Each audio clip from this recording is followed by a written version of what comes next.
Hello, my name is Anu Gupta and I clear JEE long time back. पिछले 15 सालों से JEE NEET की coaching दे रहा हूं बच्चों को, और इन 15 सालों में हजारों बच्चों का आईआईटीएस या डॉक्टर्स बनने का सपना पूरा करने में मैं अपना योगदान दे चुका हूं। इन 15 सालों में मैंने बहुत सारी जगहों पर पढ़ाया, एट की पोजीशंस काम किया, और इस दौरान मैंने ये एक्सपीरियंस गैदर किया कि भाई एक बच्चा जब 11th क्लास में किसी भी कॉम्पिटिटिव एग्जाम की तैयारी शुरू करता है, चाहे वो जेईई की बात कर रहा हो या नीट की एग्जाम की बात कर रहा हो, उसको फिजिक्स में क्या क्या चीजें पहले से आनी चाहिए या कुछ कुछ आइडियाज होने चाहिए ताकि 11th की जो शुरुआत है वो काफी स्मूथ रहे। तो इसी चलते आज जो हम पढ़ने वाले हैं वो है कोऑर्डिनेट ज्योमेट्री। अभी थोड़ी बहुत कोऑर्डिनेट ज्योमेट्री आपको आनी चाहिए, जिसमें आज हम बात करेंगे स्ट्रेट लाइंस के बारे में। तो चलिए भाई शुरू करते हैं हम लोग कोऑर्डिनेट ज्योमेट्री। कोऑर्डिनेट ज्योमेट्री को समझने के लिए, वैसे तो आज हम स्ट्रेट लाइन पढ़ने वाले हैं, पर स्ट्रेट लाइंस को समझने के लिए हमें सबसे पहले ये समझ में आना चाहिए कि यहाँ पे दो अलग अलग चीजें होती हैं जिनके नाम होते हैं x coordinates and y coordinates.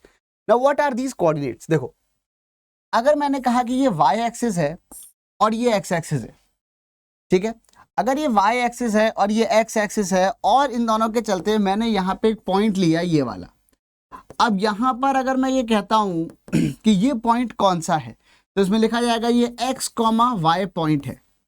x, y का मतलब क्या हुआ? x हुआ इसका x कोऑर्डिनेट, y हुआ y कोऑर्डिनेट। ये एक्चुअली x है और ये जो है ये y है, ठीक है।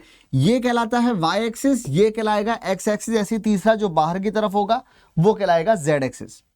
ये होगा इसके पोजीशन कोऑर्डिनेट्स x, y। वैसे तो इन जनरल सही मायने में देखा जाए तो जो कोऑर्डिनेट्स होंगे वो वैसे तो होते हैं x, y, z, ठीक है। तो जो भी पहला टर्म लिखा हुआ है उतना x डायरेक्शन में मूव किया अपन, फिर जो दूसरा टर्म लिखा उतना y डायरेक्शन में मूव किया, और जो तीसरा टर्म लिखा हुआ उतना z डायरेक्शन में मूव किए। उससे हमें x, y, z जो है पूरा का पूरा कोऑर्डिनेट मिल जाता है, पूरा का पूरा जो इसका स्ट्रक्चर है वो मिल जाता है। वो उसकी पोजीशन के बारे में हमें एग्जैक्ट आइडिया मिल जाता है कि ये पार्टिकल किस जगह पर है, ठीक है। अब यहाँ पे जो इंपॉर्टेंट चीज आती है वो तो ये होती है कि भाई चलो एक्स वाई जेड हमें पॉइंट मिल गया, तो अब हम ये बात करेंगे कि अगर मुझे दो पॉइंट्स के बीच की दूरी चाहिए होगी तो क्या करेंगे। तो देखो बहुत सिंपल सी बात है। अगर मैंने यहाँ पे ये कहा कि ये हो गया अपना x axis, sorry y axis, और ये हो गया एक्स एक्सिस, ठीक है। मान लो एक पॉइंट यहां पर है x1, y1, और एक पॉइंट यहां पर है x2, y2। मुझे पता ये करना है कि इन दोनों के बीच में दूरी कितनी है। अगर मुझे इन दोनों के बीच की दूरी पता करनी है तो दूरी पता करने का बिल्कुल बढ़िया सा इलाज ये है कि कोई मुझे ये बता दे और ये बता दे, और इन दोनों के बीच में एंगल 90 डिग्री है, तो मैं इसका स्क्वायर प्लस इसका स्क्वायर का रूट लूंगा तो पाइथागोरस थ्योरम से ये वाली दूरी मिल जाएगी। अब सीधी सी बात यह है कि ये दूरी कितनी है? ये दूरी हो जाएगी x2 और ये दूरी हो जाएगी x1। तो ये वाली दूरी कितनी हो जाएगी? ये हो जाएगी x2 माइनस x1। ये बात समझ में आ रही है क्या? सिमिलरली अगर मुझे इन दोनों पॉइंट्स की बात करनी है तो मैं ये कह सकता हूं कि एक मिनट, हाँ, तो मैं ये कह सकता हूं यहां पर कि ये हाइट हो गई y1 और वो हाइट हो गई y2। तो अगर मुझे ये गैप चाहिए तो वो हो जाएगा y2 माइनस y1। अब सिंपल सी बात ये कि मुझे ये दूरी निकालनी है, तो ये दूरी क्या हो जाएगी? इसका स्क्वायर प्लस इसका स्क्वायर का root, Pythagoras theorem, as simple as that. तो जैसे ही मुझे ये वाली दूरी पता करनी होगी तो वो आ जाएगा रूट ओवर, लेटर से अगर डिस्टेंस r है तो r की वैल्यू हो जाएगी root over x2 minus x1 का whole square plus y2 minus y1 का होल स्क्वायर।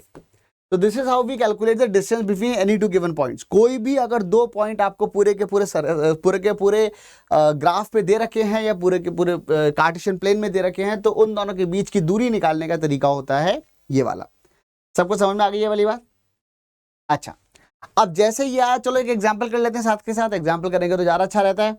एग्जांपल करते हैं। अगर मैंने आपसे ये पूछा कि भाई मान लीजिए कि यहाँ पर ये तो रहा एक वाई एक्सिस, ये एक्स एक्सिस, यहाँ पे एक पॉइंट है लेटर से 2,2, और एक पॉइंट यहाँ पर है वो है 5,3।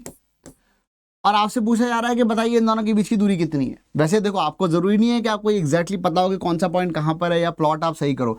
रैंडम दो पॉइंट्स हैं, तो करना क्या है, पहले तो एक्स कोऑर्डिनेट घटा दो, दोनों में से किसी को घटा दो, कोई दिक्कत नहीं है क्योंकि वैसे भी स्क्वायर लगने वाला है। ठीक है, और चलो अपन x2 मैंने ये, इसको अगर मैं सेकंड वाला पॉइंट बोलता हूँ और इसको फर्स्ट वाला पॉइंट बोलता हूँ, तो उसमें से इसको घटाते हैं। तो इन दोनों के बीच की डिस्टेंस अगर मैं मान लो मैंने बोली d है, अगर इन दोनों के बीच की डिस्टेंस d बोली गई तो d की वैल्यू क्या लिखी जाएगी, 5 - 2 का स्क्वायर प्लस 3 - 2 का स्क्वायर का रूट। 5 - 2 कितना हुआ 3, 3 का स्क्वायर क्या हुआ 9, और 3 - 2 क्या हुआ 1, 1 का स्क्वायर क्या हुआ 1, तो ये आ गया √10। ठीक है, तो इन दोनों के बीच की दूरी आ गई √10। समझ में आ गई ये वाली बात। कभी भी कोई भी दो पॉइंट्स के बीच का अगर डिस्टेंस निकालना होता है तो दिस इज द वे जिससे हम लोग दोनों कोई भी दो पॉइंट्स के बीच का डिस्टेंस निकालते हैं। अच्छा, दूसरा जो तरीका होता है, दूसरा एक और क्वेश्चन आ सकता है आपके सामने, चलो ऐसा ग्राफ दे दिया, हो सकता है कभी ग्राफ ना दिया जाए। अगर मान लो यहाँ पे तो दो ही एक्स और वाई कोऑर्डिनेट की ही बात हो रही थी, अगर जेड कोऑर्डिनेट भी होता तो क्या होता। वैसे इनके नाम होते हैं, एक्स और वाई कोऑर्डिनेट के जो नाम होते हैं, एक्स को हम लोग कहते हैं ये एब्सिस्सा एक्स कोऑर्डिनेट को, वाई कोऑर्डिनेट को कहते हैं ऑर्डिनेट। पर इनसे कोई खास मतलब नहीं है, समझ के चलो बच्चों। मैं आपको जो यहाँ पे बता रहा हूँ वो सिर्फ वो बातें हैं जो आपको बहुत ज्यादा रिक्वायर्ड होंगी। ठीक है, जो मतलब जो इसेंशियल्स है ना, कंप्लीट इसेंशियल्स, बस वही मैं आपको बातें बता रहा हूँ। बहुत ज्यादा रैंडम बातें हैं, बहुत ज्यादा ऐसी बातें जो मतलब एक तरीके से जैसे मुझे अपनी मसल्स फ्लैक्स करने का कोई शौक नहीं यहाँ पर। जो सिंपल बातें हैं जो हमारे बहुत काम आने वाली हैं, हम सिर्फ उन्हीं के ऊपर ध्यान दे रहे हैं इस वक्त। ठीक है, जो काम नहीं आने वाली हैं वो बस ठीक है नॉलेज। अरे सर देखो एक्स कोऑर्डिनेट को एब्सिस्सा बोलते हैं, नई बात बताइए आप। हमारे लिए ये पहले वाला नंबर एक्स कोऑर्डिनेट है, दूसरा वाला नंबर वाई कोऑर्डिनेट है, और अगर तीसरा नंबर आता है तो वो क्या बनेगा जेड कोऑर्डिनेट। अगर मान लो कि जेड को x comma y comma z तीनों दे रखे हैं, लेट अस से अगर आपसे मैं कहता हूं कि दो पॉइंट्स हैं, एक पॉइंट है यहां पे 1,1,1 और दूसरा पॉइंट है 2,3,4। बताओ इन दोनों के बीच की दूरी क्या है। तो अगर इन दोनों के बीच की दूरी निकालनी है तो उसका भी वही तरीका है, रिस्पेक्टिव जो कोऑर्डिनेट्स हैं उनमें से उनको घटाते जाओ, स्क्वायर करो, ऐड करो, रूट ले लो सबका। ठीक है, मतलब यहां पे आ जाएगा 2 - 1 का स्क्वायर प्लस 3 - 1 का स्क्वायर प्लस 4 - 1 का स्क्वायर के पूरे का रूट। बस एज सिंपल एज दैट। तो 2 - 1 हो गया 1, 1 का स्क्वायर हो गया 1, 3 - 1 2, 2 का स्क्वायर 4, 4 - 1 3 का स्क्वायर 9। ठीक है, और ये आ जाएगा अपना √14। ठीक है, यहीं पे अगर चलो एक सवाल और करते हैं। अगर मैंने आपसे ये पूछा होता कि ये बताओ बताओ बताओ नहीं नहीं बताओ कि बताओ 1,2,3 एक पॉइंट है। ठीक है, थोड़ा लाइट लग रहा है ना देखने में ये, तो ये ले लेते हैं। अगर मान लो 1,2,3 एक पॉइंट है और दूसरा पॉइंट दे रखा है -1, -2, बस -1, -2, ये चलो -2 बेटा देता हूं, -1,2। तो बताइए कि इन दोनों के बीच की दूरी कितनी है। अब देखो यहां पे एक्स कोऑर्डिनेट दे रखा है, वाई कोऑर्डिनेट दे रखा है, जेड कोऑर्डिनेट भी दे रखा है, लेकिन यहां पे एक्स तो दिया है, वाई भी दिया है, पर जेड नहीं दिया। इसका मतलब पहली बात तो ये है कि हम अज्यूम करेंगे, मतलब ये गिवन है कि जेड 0 है, इसीलिए जेड दिया नहीं है। अगर जेड नहीं दिया है या कोई भी एक कोऑर्डिनेट अगर मिसिंग है, अगर दो कोऑर्डिनेट लिखे हुए इसका मतलब एक्स और वाई लिखे हैं और जेड 0 है, तो अगर उनको एक्स 0 लिखना होता तो फिर वो 0,1,2 ऐसे करके लिखते। अगर उनको y0 लिखना होता तो वो 1,0,3 ऐसे करके लिखते। अगर उन्होंने सिर्फ 2,7 लिख दिया, इसका मतलब ये x कोऑर्डिनेट है, ये y कोऑर्डिनेट और z कोऑर्डिनेट है ही नहीं। समझ में आ गई ये वाली बात। चलिए, अच्छा जैसे ही अब आपने ये वाली बात जान ली तो अब मैं इन दोनों के बीच की डिस्टेंस निकालने की कोशिश करता हूं। तो पहले तो 1 में से -1 घटाया, प्लीज नोट 1 माइनस और -1, किसी में से भी किसी को घटाओ कोई फर्क नहीं पड़ता क्योंकि वैसे भी स्क्वायर लगने वाला है। ठीक है, तो उसका लग गया स्क्वायर प्लस 2 - 2, 2 - 2 का स्क्वायर प्लस 3 - 0 का स्क्वायर। वाह, 1 - -1 हो गया, 1 + 1 यानी कि 2, 2 का स्क्वायर हो गया 4, 2 से 2 कट गया वो 0 हो गया, और 3 का स्क्वायर हो गया 9 का रूट, यानी कि ये आ गया √13। ठीक है, तो आई होप आपको ये वाली बात समझ में आ गई है कि अगर कोई भी 2 पॉइंट्स दे रखे होते हैं तो उनके बीच का डिफरेंस हम लोग कैसे निकालते हैं, उनके बीच का डिस्टेंस हम लोग कैसे कैलकुलेट करते हैं। तो ये हुआ सबसे पहले तो कार्टेशियन प्लेन के अंदर कैसे हम पॉइंट को डिफाइन करते हैं और कैसे उन पॉइंट्स के बीच की डिस्टेंसेस को निकाला जाता है। ठीक है, अब इसके बाद जो हम बात करते हैं वो है स्ट्रेट लाइन की।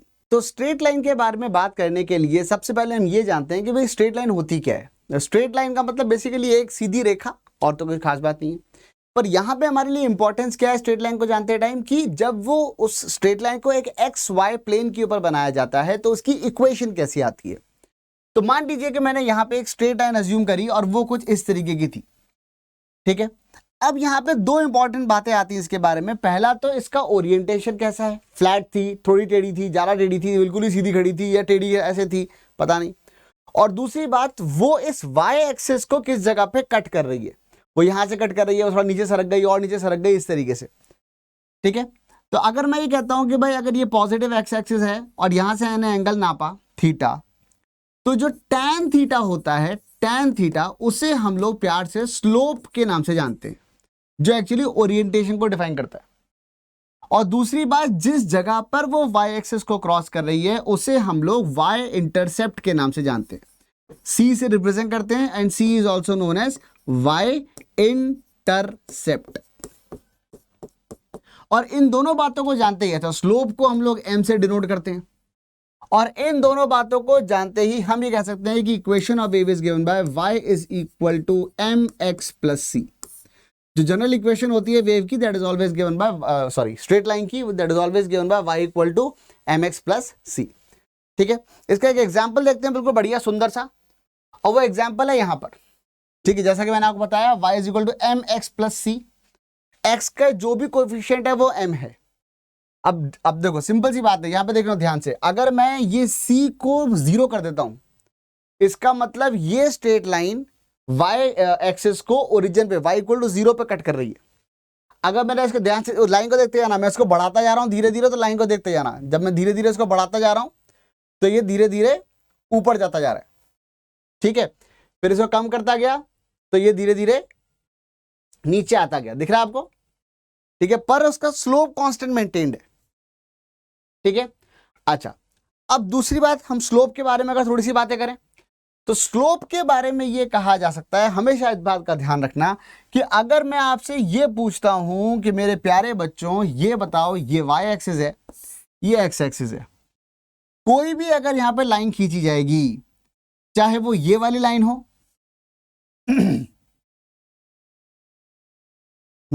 चाहे वो ये वाली लाइन हो या वो ये वाली लाइन हो, इन दोनों ही केसेस में एंगल कितना आएगा, तो एंगल मेजर कौन सा करने वाला है, ये वाली बात का ध्यान रखना।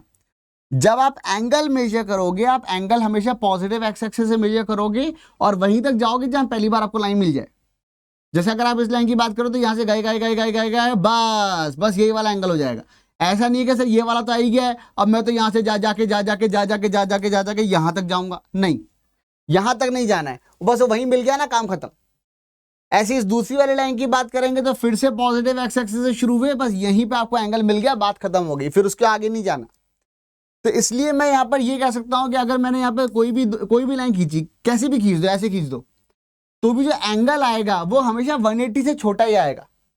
अगर आपने ये खींच दी तो ऐसा आया, ठीक है, ऑब्ट्यूज आ गया, भले 90 से बड़ा है लेकिन 180 से छोटा है। अगर कोई लाइन इधर होती तो उस केस में तो एक्यूटी आ जाता, यानी कि जो एंगल आएगा वो हमेशा या तो 90 से छोटा होगा, 0 से 90 के बीच में होगा, या फिर वो 90 से 180 के बीच में होगा, यानी कि सिर्फ फर्स्ट 2 क्वाड्रेंट्स में आएगा। तो अब शायद आपको याद होगा वो ASTC रूल मैंने आपको बताया था, ट्रिग्नोमेट्री पढ़ते टाइम आपको मैंने एक ASTC रूल बताया था, याद आ रही है क्या? All students to coffee.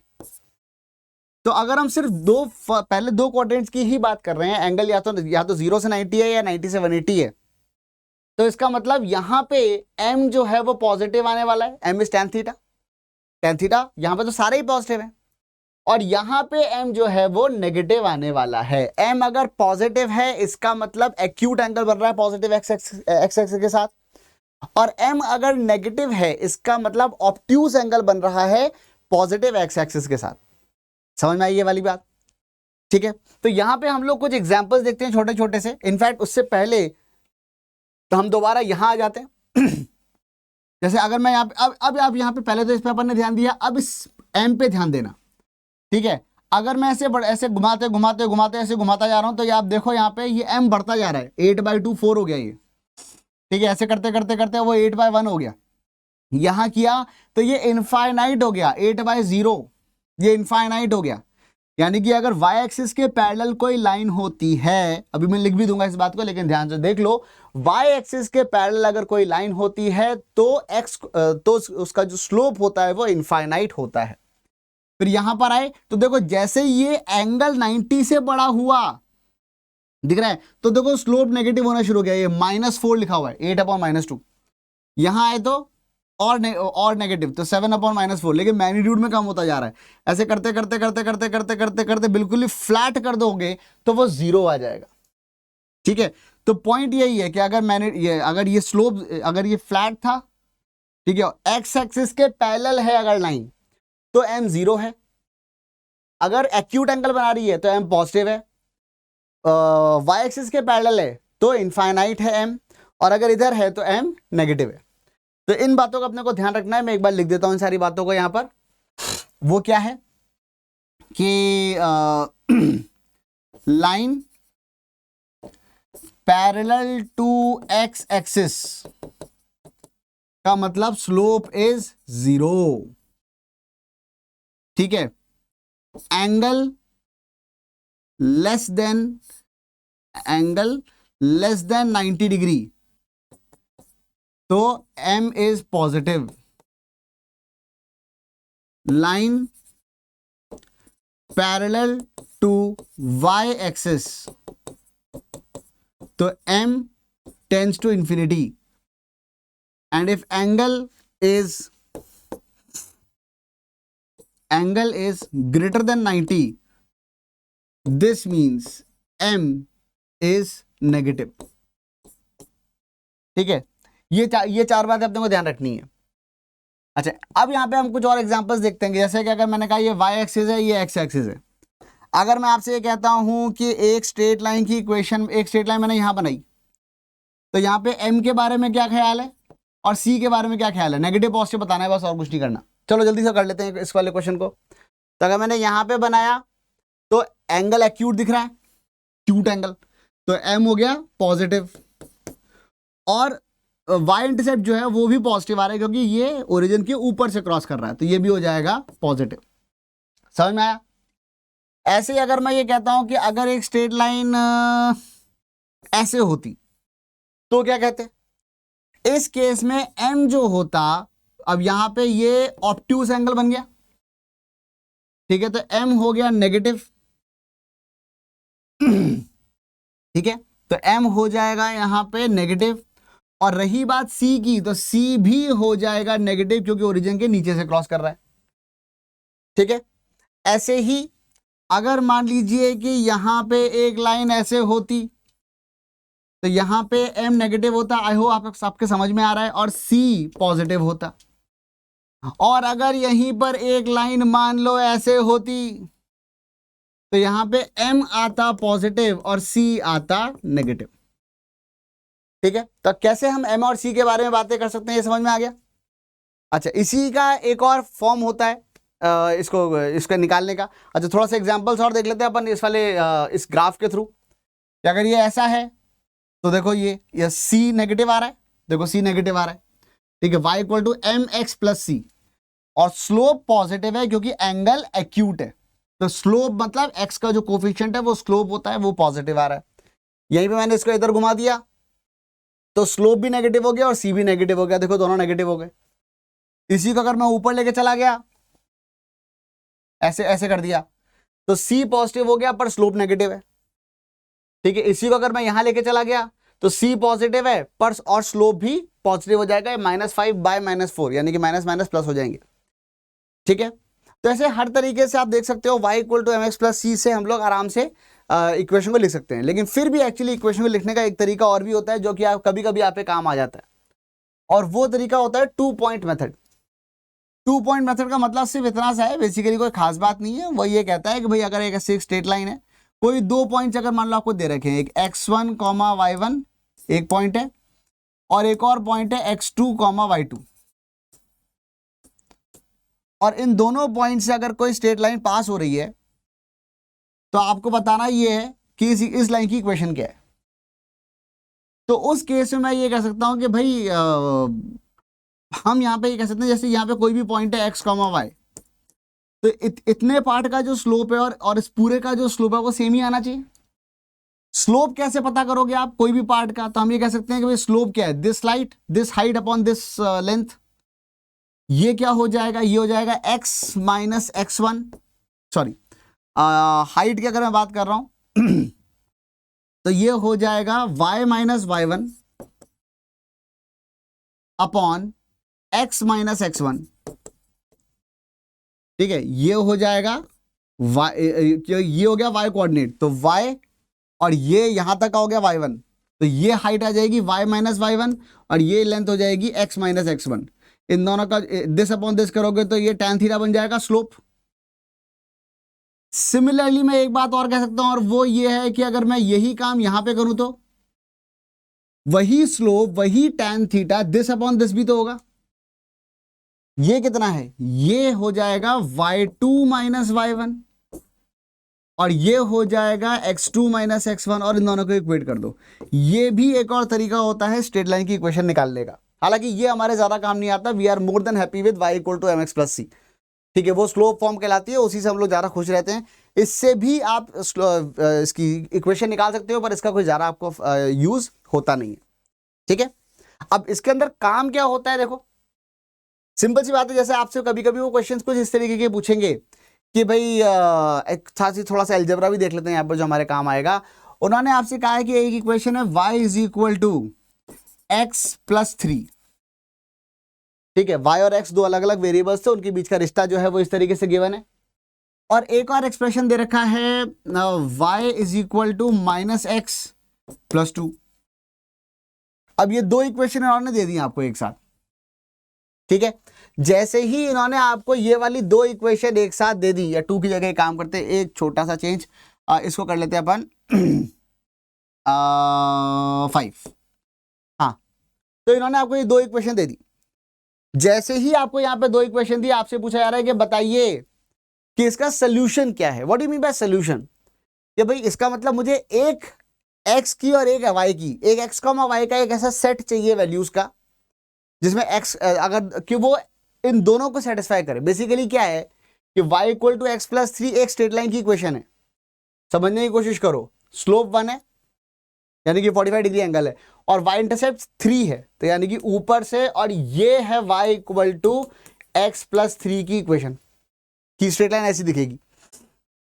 दूसरा है y equal to minus x plus 5, minus x यानी कि स्लोप हो गया -1, स्लोप -1 हो गया, इसका मतलब एंगल बन गया सेकेंड क्वाड्रेंट में 90 प्लस 45 यानी कि 135 डिग्री, और स्लोप हो जाएगा 5, सॉरी y इंटरसेप्ट हो जाएगा 5, यानी कि वो 5 पे टच कर रहा है और वो इस तरीके की लाइन है।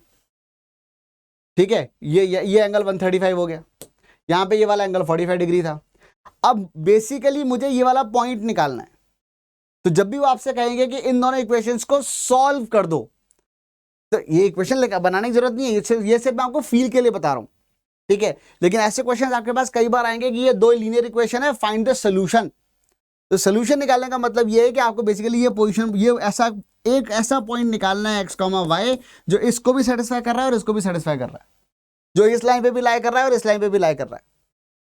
करना क्या है, इसका मतलब ये दोनों y आपस में सेम है, ये दोनों x आपस में सेम है, अगर आप इस पॉइंट की बात कर रहे हो तो एक काम करो, ऐड कर दो इन दोनों को या फिर ये भी y है और वो भी y है, दोनों को इक्वेट कर दो। यानी कि हम ये कह सकते हैं, उस केस में क्या लिखा हुआ आएगा, उस केस में ये लिखा हुआ आएगा कि x प्लस 3 की वैल्यू माइनस एक्स प्लस 5 के बराबर भी है। ये बात समझ में आई? तो 2x की वैल्यू कितनी आ गई, 2x की वैल्यू 2 आ गई, तो x की वैल्यू 1 आ गई। ठीक है, उसी x को दोबारा 1 यहाँ पे डाल दो तो y की वैल्यू 4 आ जाएगी। x को 1 डालेंगे तो y की वैल्यू क्या आ जाएगी, y की वैल्यू 4 आ जाएगी। यानी कि जो इक्वेशन आई y 1,4। ठीक है, तो जो पॉइंट आया जो निकल के या जो सोल्यूशन आया इसका वो आया 1,4, तो 1,4 ये वाला पॉइंट बन जाएगा। ये पॉइंट क्या बन गया, 1,4। एक और तरीका था इसको सॉल्व करने का, इनको सीधे सीधे ऐड कर देते, इनको ऐड कर देते, ऐड करते तो x और माइनस एक्स कैंसिल हो जाते, तो y और y 2y बन जाता और 3 + 5 8 बन जाता, तो y की वैल्यू 4 वहीं से आ जाती। ठीक है, ये थोड़ा फास्ट तरीका था उसको सॉल्व करने का। y को 4 डालते ही, y को जैसे यहां पे 4 डाला तो x की वैल्यू 1 यहां से आ जाएगी, तो फिर से वो 1,4 इक्वेशन निकल के आ जाएगी। So this is how we solve linear equations. और स्ट्रेट लाइन क्या कैसे काम करती है, स्ट्रेट लाइन के बारे में हम कैसे बात करते हैं वो यहाँ मिलेगा। इसके बाद हम बात करेंगे नेक्स्ट क्लास के अंदर क्वाड्रेटिक इक्वेशंस के बारे में और पैराबोला किस तरीके से बनता है। और एक बार ये दोनों बातें समझ में आ जाएंगी, उसके बाद फिर हम लोग ग्राफ्स के ऊपर जाएंगे, तो चीज़ें आपके लिए बहुत ज़्यादा यूजफुल होंगी। क्योंकि कई सारे बच्चों को मैंने डरते देखा है कि सर ग्राफ्स हमारे समझ में नहीं आते। 11th क्लास के बच्चे, इवन 12th क्लास के बच्चे, इवन जो जेई देने जा रहे होते हैं, जाने वाले होते हैं, उनसे कई बार मेरी बातचीत होती है, उनका ये रहता है कि सर ग्राफ का सवाल आएगा छोड़ देंगे।